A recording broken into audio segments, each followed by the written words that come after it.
Here we are, Cindy Cherry at one end of the table, and Timothy Cherry and then Dell at the controls, and we're having a lot of fun. I tell you one thing, Tim, there was a lot of action over the weekend. We'll call it action, okay?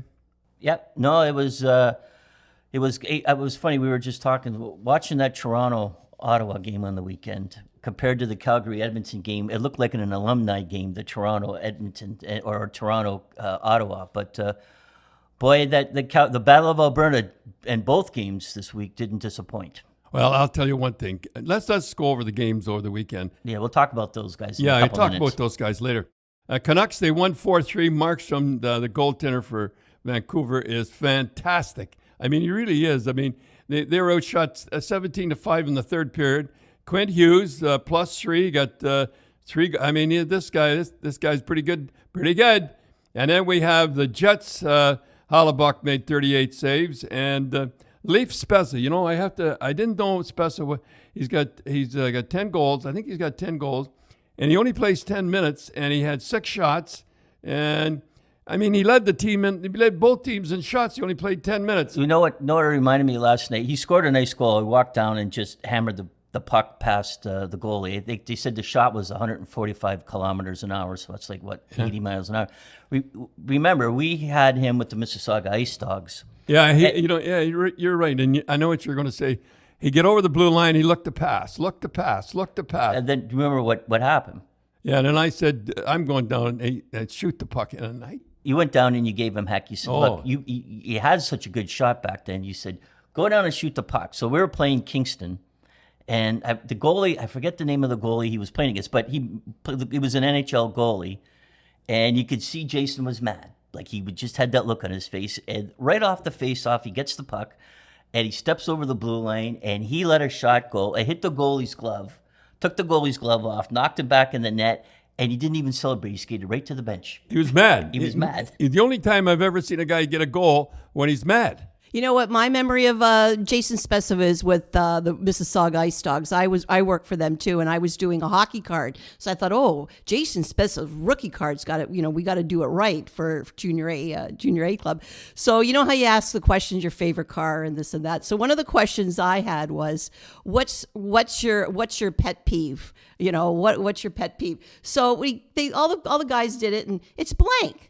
So I go to, remember Steve Cherry, your nephew? I said, Steven, send this down to Jason. He didn't do a pet peeve. So Steve goes down and says, what do you need in Philly? He goes, I don't know what a pet peeve is. And so he says, it's something that pisses you off. And Jason says, well, I can't think of anything. I go, I says, my list is a mile long, and he can't think of one thing. He was pretty happy-go-lucky back then. He was a really happy-go-lucky guy. I made it up for him. I said, referees that don't drop the puck. I think that's what I said.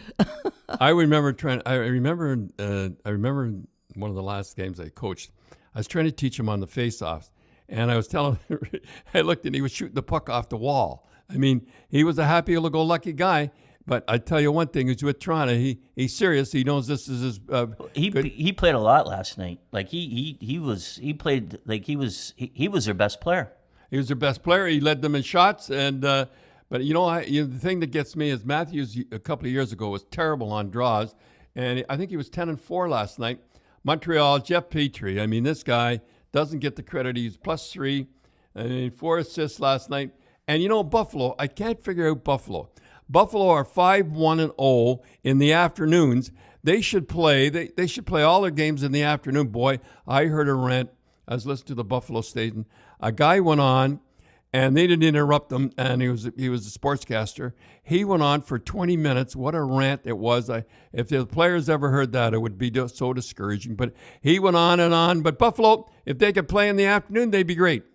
Yeah, a lot of people knock the NHL stuff, but the one thing is really good is there always seem to be tight playoff races, and they're almost as more exciting than the playoffs at times.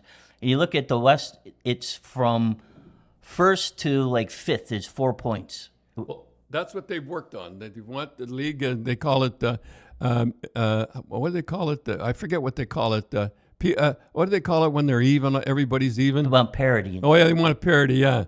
I often talk to the Stars, and they don't believe in the parity. They believe there should be a flagship, one great team that when they come in. I remember when Montreal would come in, and when the Stanley Cup, it would be a big deal. Where now, they must be doing something right, because they have, and I think it's better now, because at sometimes at Christmas we'd go into a club, we'd go in halfway through the season, the team would be out of the playoffs, had no chance at all. Now, I remember getting back to the afternoon games. How were your feelings when you coached the Bruins? You weren't a big fan of the afternoon games, were you? We were one of the first. The kids, I know the players didn't like it. It throws them off. But then and the team on the road used to love it, because there'd be no morning skate. They could sleep in the hotel. They'd have their meal, whereas we had, they had to take care of everything. We did okay, though, with the Boston Gardens. That's true. We never lost. Because they used to have it that the Bruins would play in the afternoon and the Celtics would play that night. And that was, imagine the fans getting in. Yeah, the funny thing was, when that happened, they were completely different crowds. There would be 16 whatever Gardens held. Sure. The Bruins fans would leave, and then the Celtics would come in. They were completely different fans. Yeah, and they used to put those boards down, and the Bull Gang, right? The Bull Gang was great. You get out of their way. Yeah, the Bull Gang. They call them the Bull Gang and everything.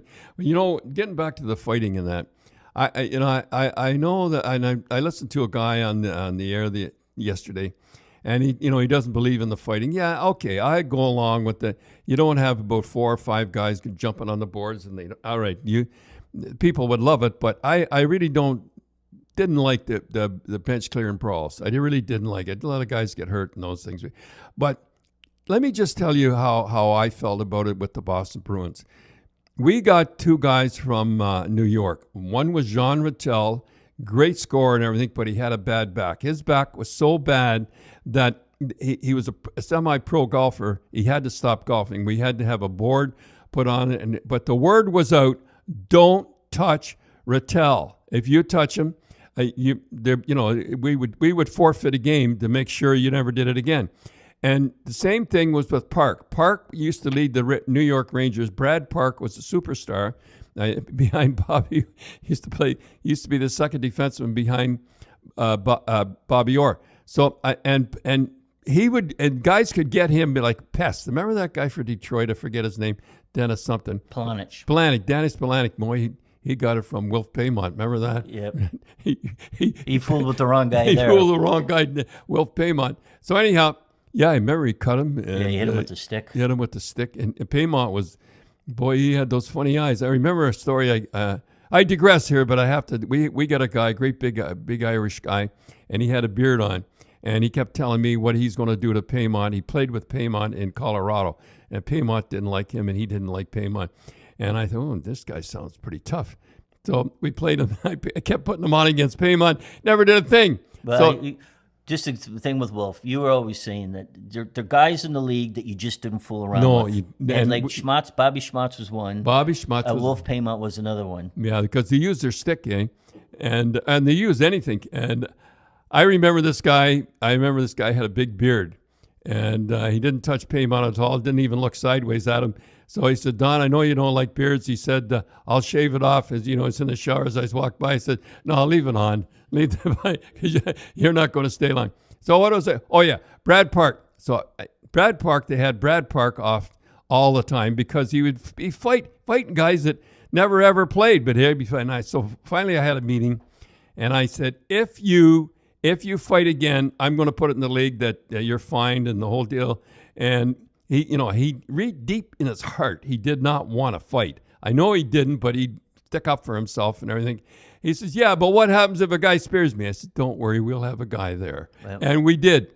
And I remember, you talk about John Rattel, that we were playing, it was towards the end of the season, and we were playing a big game against the Islanders in the island, and I think we were 2 points up on Buffalo, so this was a big game. This was our game on hand. And who was it? Gary Hart hit John Rattel. I think it was the guy with the curly blonde hair. And I remember John Winsink, John did what he should have done.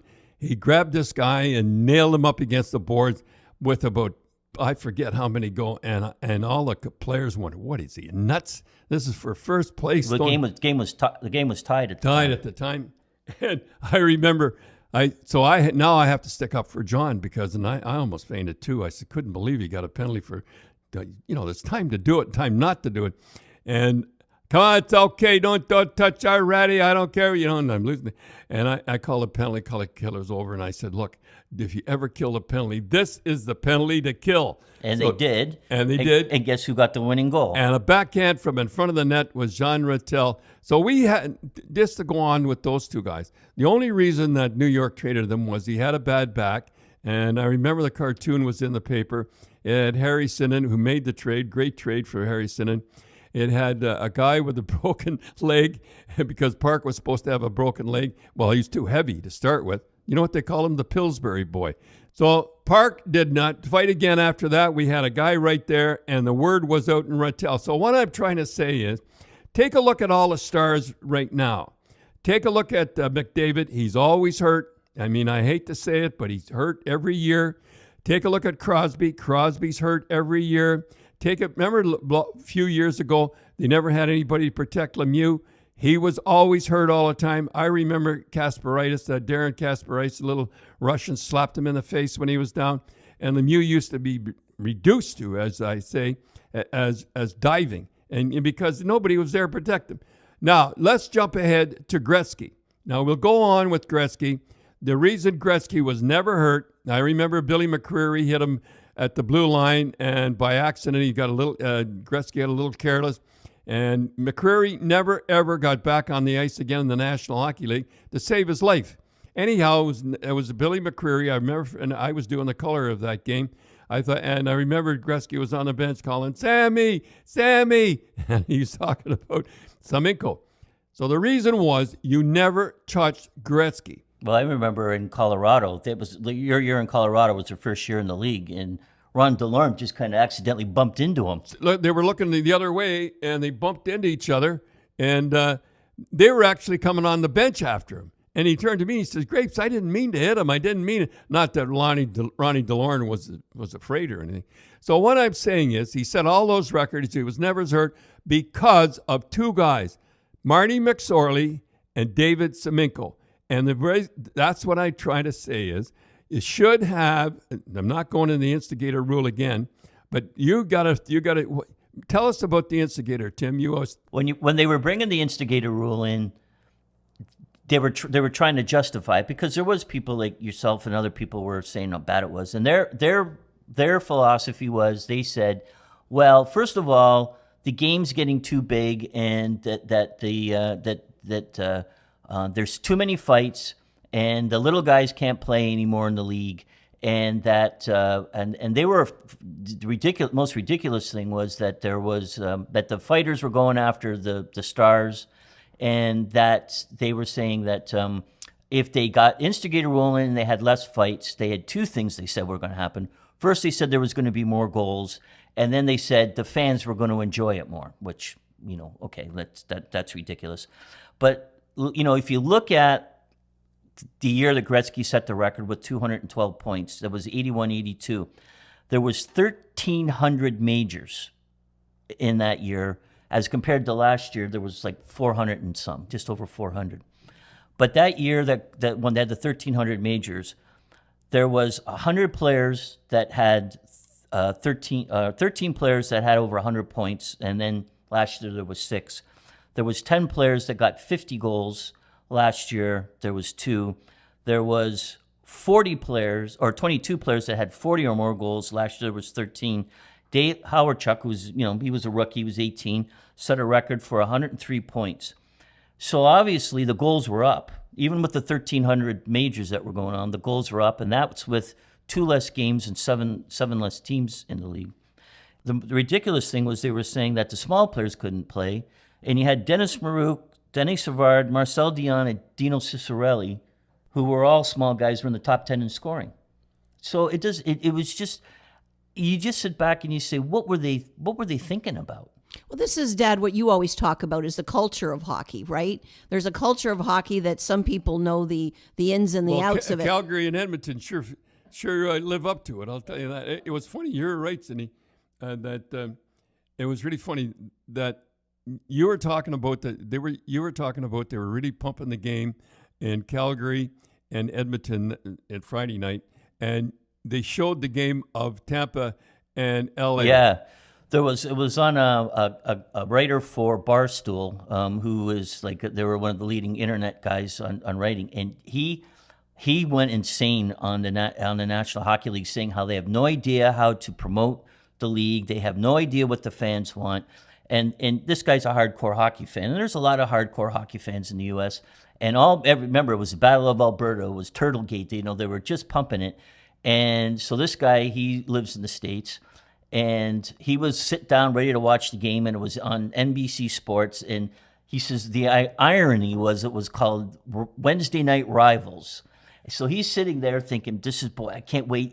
Chuck, Cassie, and he's all excited. That was a great one too. And he was going, and then he looks, and they had NBC and the NHL showed Tampa Bay and LA.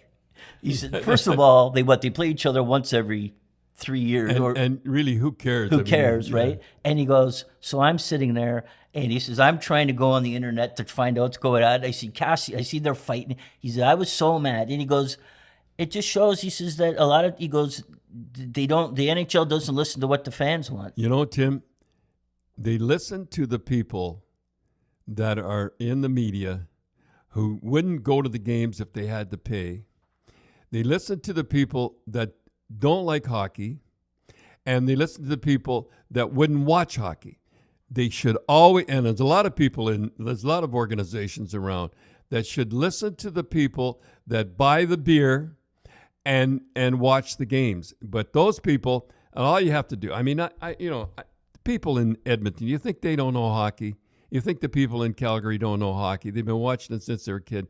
They went nuts in those games. And I'm not saying that to go back to the 70s when they had bench clearing brawls, like I said, and things like that. Yeah, because the rinks aren't big enough. The rinks aren't big enough. Well, Conn Smythe said it. We have to stop that fighting in the game because we'll have to build bigger rinks. Everybody knows it, but they can't do anything. Listen, I understand you can't go back to the 70s, like I said, but you should not be so. How would I say it? So tough on the guys that fight. I got to tell something. The linesmen and the referees were pretty good on that, Cassie. And someday I'm going to tell a story about Probert. Maybe I should tell it now about the time but Ron McLean and I. Well, why don't we'll do that in a minute. Well, let's first talk about Calgary and Edmonton, the two games. What are your thoughts on that? And then we'll talk about one of the most anticipated fights ever in the National Hockey League. Well, there was two. Probert and Ty, and then Probert and Crowder. But so, what did you think? Though they played last week, and right off the bat, what did you think of Cassian and Tkachuk? Well, Tkachuk, I was tough on that kid, but I'm sure his dad had a lot to do with that, and he stood up for himself. And he's a better hockey player because he is a good hockey player. He just has to stop. He's not a pest. He's too good for that. He's a real good hockey. He's a real good hockey player.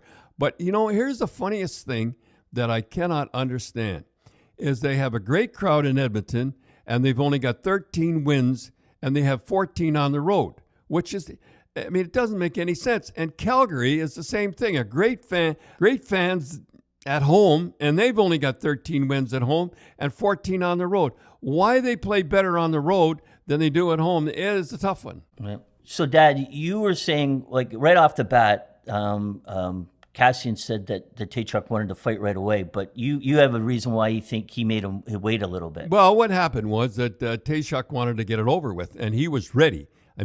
He was ready, and Cassian wasn't quite ready. And I'm sure he said something to the effect as, wait a minute, kid, we'll get playing a little bit here. And what he wanted to be ready, the same as Tkachuk was ready. And it was a dandy. But how about the two goalies going at it? That was the next night, but that was the next one. But I think the better fight was Ryan Nugent-Hopkins and Sean Monahan. That was Monahan's first fight. And you said that the difference between it was, what was the difference between those two? Well, the difference is when you fought a guy that never fought before, he was fighting because he was mad, and they were really mad at one another. Whereas Cassian, and there was a good fight, Tkachuk, but they were two good fighters that were fight. But boy, those two young. Who was it? It was Ryan June. Nugent Hopkins, and that was his third NHL fight, and Sean Monahan, that was his first NHL Well, fight. I'll tell you something. They were throwing him pretty good. Looked like they've thrown him in junior or something. But the crowd was just going nuts, going insane, and they were all banging on the board. And it's a funny thing to watch last night. The only time the players bang the boards and stand up, the only time is when there's a fight on. That's the only time. A goal, okay. But when there's a fight on, I tell you, the fans love it. The players don't mind it, evidently. The coaches don't mind it. And the crowd goes wild. So the only people that don't like it, and I was listening to a guy yesterday, are the people that get in free, the media type guys. Yeah, and then Tim, what did you say the tagline is for the guys that are doing the color on the game? Let's now they're going to get back to playing hockey. Let's get back to hockey. Yes. Like they have no idea, and they have no idea. Well, they do, Cindy. Cooler heads prevail. I like that one. Yes, Cooler yes, heads prevail. yeah. I like that. And they want to keep their job. And yes, that's it. This is true. And some guys are stupid that don't want to keep their job. This is true. But so then they played 2 days later. They played Saturday night, and I didn't think there was anything was going to happen. 'Cause usually it's once the fight's over, it kind of went on. But my theory is I think that Edmonton was mad that the goalie Rittich threw a stick in the air after they won the game. Yeah, but and it looked to me like Edmonton was sky high for that game last. Well, again, they played good on the road. They nailed them, and I just don't understand it. But they were sky high. But when you watch that McDavid play, boy, he is. What did you think of Giordano? I could understand McDavid being mad, banging a stick and breaking a stick, $300 stick. I could understand him. I don't know Giordano. See, Giordano was the guy that tripped him. That went in. He went into the goalpost. Yeah. And then he sticks his knee out like that, and he didn't stick his knee. He stuck his behind out. I think he got caught. He was flat-footed for sure. Flat-footed, and then he just I'll just kind of But boy, did McDavid. When you get hurt at a certain knee or your eye or something like that, you go bananas. And he go bananas on the bench. I think he just went trying to. Was this the game that the goalies were fighting, Tim? No, that was the first game. Oh, and then, the first game, yeah. And then Saturday they got into it again. I think they did pretty good. Smith and the other guys. There's something about watching goalies fight. Well, they said you want to go, you want to go, you want to go. But I think that. I think, first of all, I think Bear did a good job. The smaller defensemen grabbed Taychuk, and they talk about Cassian and Taychuk. There's a big difference in height. There really isn't. I mean, they're not both the same. There was a big difference with Taychuk and Bear, and again last night that was Bear's first fight. Yeah, and he took on Taychuk, was good, but there's a picture now floating around on the internet. And in case you people didn't see the fight, what happened was there was a fight, and Talbot, the goalie for Calgary, kind of got into it a little bit. Yeah. And then the Oilers goalie, Smith, came out, and he stood at the blue line. He didn't cross the blue line, but he stood at the blue line just in case Talbot jumped in again. And there's a photo now on the internet that somebody took with their cell phone of Nurse looking at Talbot and pointing to Smith saying, "There he is. You started it," and so Talbot did. He was the guy that went out, and Smith is a lot bigger than him, but it was pretty good. I think the best fighter. I've seen quite a few. I think when we had it, Cheevers never fought. Well, he did earlier, but can I guess which one you're going to say? I'm going to say when Ronnie Hextall and the Toronto goalie were going Felix at it. Potvin. Yeah, that was a good one. I think Felix Potvin was the best goalie I ever saw fight. Hextall was good, but I didn't think Hextall fought that fight he wasn't ready. I didn't think Felix Potvin was that. He probably didn't think he was that good of a fighter. Potvin. Well, he was a little guy, and I didn't think he was that good either. But boy, he was the best goalie. I thought Hextall was good. Mike Vernon was good. Remember Mike Vernon had it with Patrick Waugh. Patrick Waugh, yeah. That was Osgood had a good fight with Patrick Waugh. There was a lot Can I tell a good story about Tim and Ronnie Hextall? Yeah, go ahead. Well, I remember Ronnie Hextall and you, because his dad played with you, Dad, Brian Hextall in Rochester. And I remember his mom used to come down, and you guys used to play mini sticks down in the basement. Do you not remember playing? No, I yeah. don't. I remember. And Mom and Dad Mom would be having coffee, and you'd score on Ronnie Hextall, and because you're at. And he would start crying. He wasn't going to play anymore. And they were always breaking up fights between you and Ronnie Hextall. Fast forward, 20 years, 25 years. Mom and I are watching Ronnie Hextall in nets for, what would it be, Philly? Yeah. Probably. And he's going crazy because remember he ran out of his crease. Oh, he's always complaining to the over referee. And he was always so Mom turns to me and says, he really hasn't changed, has he? He goes, he's just like when he was a little boy, carrying on about the referees. It's not fair. And every time I think of Ronnie Hextall, I think of you guys. That was when he went after Chelios. Yeah, and he ran out of his crease, and he saw Chelios doing something, and he ran. When was the last time you saw that? A goalie going after a forward from the other side? Well, I think last night that Talbot went after him, but. I remember the one we're talking about goalie fights. Then we'll get in after this. We'll talk about you and Ron going to see Troy. Probert. Remember there was another brawl. This was the second brawl we had in Atlanta.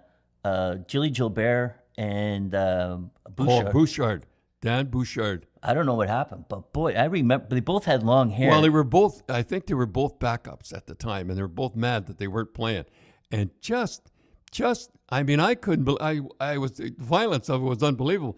And boy, I think Gilly thought he was hitting me. But anyhow, they were just, I remember Bouchard, he could throw him too. Yeah, I remember because they both had kind of long hair. Yeah. And their hair was going all over the place. And then they hit, like, it was as good as the Osgood Patrick Waugh fight. And then they fell to the ground, and they got up with their goalie equipment and went at it again. And I've scoured the internet looking for that footage. We can't find it, but boy, that was one of the. I think all the players stopped and kind of looked to see. Yeah, they couldn't believe it. It's always interesting to how the players, when they watch the goalies fight, they're like in awe. Like that's what happened last night. They were Bear and Taychuk were fighting, and then the other two guys fought, and you can see them kind of stop and look and say.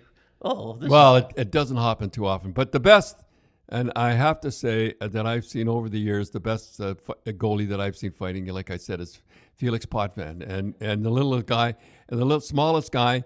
But I somebody told me that he took up boxing when he sure could throw him. So the Battle of Alberta, they were two really anticipated games, and everybody was waiting to see if Taychuk and Cassidy, and they were ready. They were going to fight. But I think probably there was two more anticipated fights in the league, and that was the rematch with Probert and Tommy.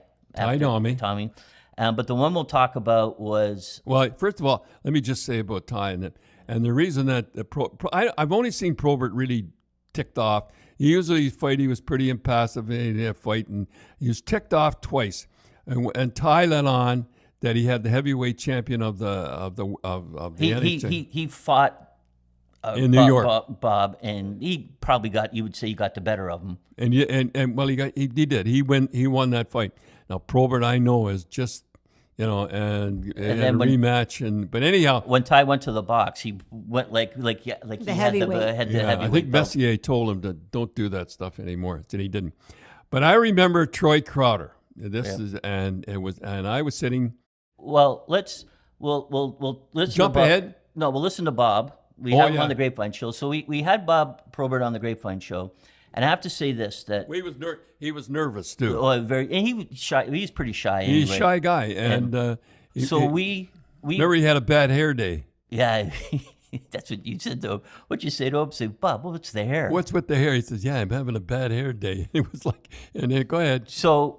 Well, kind of what we did with the Grapevines, we talked about it before, was we used to have, we shot these ones in the restaurants, and then it almost became like dinner theater, right, Cindy? It was like... Dino Cicerelli, my buddy. So what happened was we would say to the people, this week, in this show, we would have so-and-so, and then people would phone in reservations for the show, and we had a lot of players. We had Bob on with Dino Cicerelli, and we were shooting it in the Mississauga Grapevine at Square One, and Patrice was the manager at the bar at the time, and she said, she says she didn't know hockey that well, and she says, who do we have on this weekend? And I said, Dino Cicerelli and Bob Probert. She says, Bob who? I said, Bob Probert. She says, well, who is he? And I said, well, he's the heavyweight champ of the National Hockey League. She says, well, I thought he was the Pope. And I go, what do you mean? She says, the phone has not stopped ringing. People wanted to go in. He was and a great guy. We had all, we had a lot of sponsors. We had Molson's and a bunch of sponsors. They all wanted, it was the first time they said that they wanted seats, front row. And we sold out, and there was people banging on the door to get in.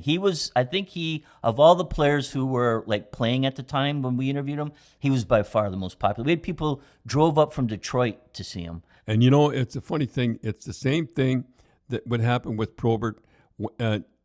Everywhere he went, he was. And I'll tell you a story about the Battle of the Blades, that he was so excited, and they told him he had, and I never forgot this. They told him he had to learn how to skate on figure skates. So he went all summer, worked hard on the figure skates, and boy, figure skating and the blades are a lot different. So he learned, and then Ty shows up and Ty says, I'm not wearing them. And so he was, and he loved, and the only reason that people, and I have to say it, the only reason was to see Probert and Ty Domi, and they cut him the first show.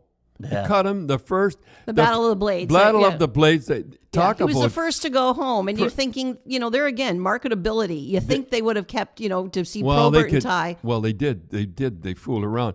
And they should have kept him for about 3 shows because everybody tuned in. The only reason they tuned in was to see Ty and Probert, and they cut him the first show. I'll tell you, it really hurt him.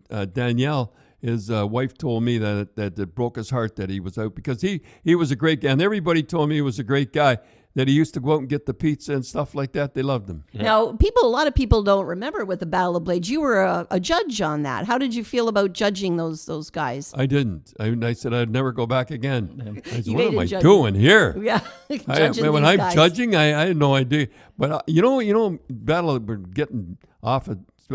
It is amazing to watch those guys in the Battle of the Blades. Well, remember, they had who was the guy with the bow tie that was the one judge who was a figure skating judge? Oh, yeah, I forget his name, the old guy. The old guy. And I remember after the first, I think you were there the first or second show, and he goes, this is a disaster. This is a disaster. And you said to him, well, what do you mean it's a disaster? He goes, I think the players are really doing well. You got mad. He goes, no, it's a disaster for figure skating. He said, you have these old hockey players, and he says they're doing unbelievably good. He goes, he was good, and they cut him. He was too good. Yeah. Entertaining. Yeah. So we'll get back to, let's go. Okay. We'll back. So we had Bob Probert on, and here's a little clip of Bob talking about tie downs and Joey Kocur and Detroit Crowder. And when we come back, you'll go into more detail about the Troy Crowder.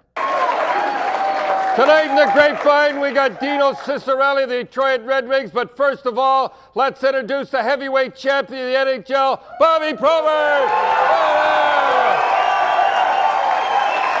My buddy. All right. Yes, sir. I'm getting so carried away, I'm putting it over here. Now, look. What would I do without you? On Rock'em Sock'em 5 and 4 and 5 and 3 and 2 in them all. This guy is the star of them all. Is he not? Most popular guy. Now look. Willie Plett, I'm going to ask you a question. Willie Plett did something I couldn't believe what he did. I used to be a pretty good fighter in my day. I don't know whether I can take this guy, but what are you laughing at? Anyhow, he did something. When I used to be through fighting, I don't know whether it happened to you or not, my neck I'd always have a stiff neck from the guys pulling on the sweater.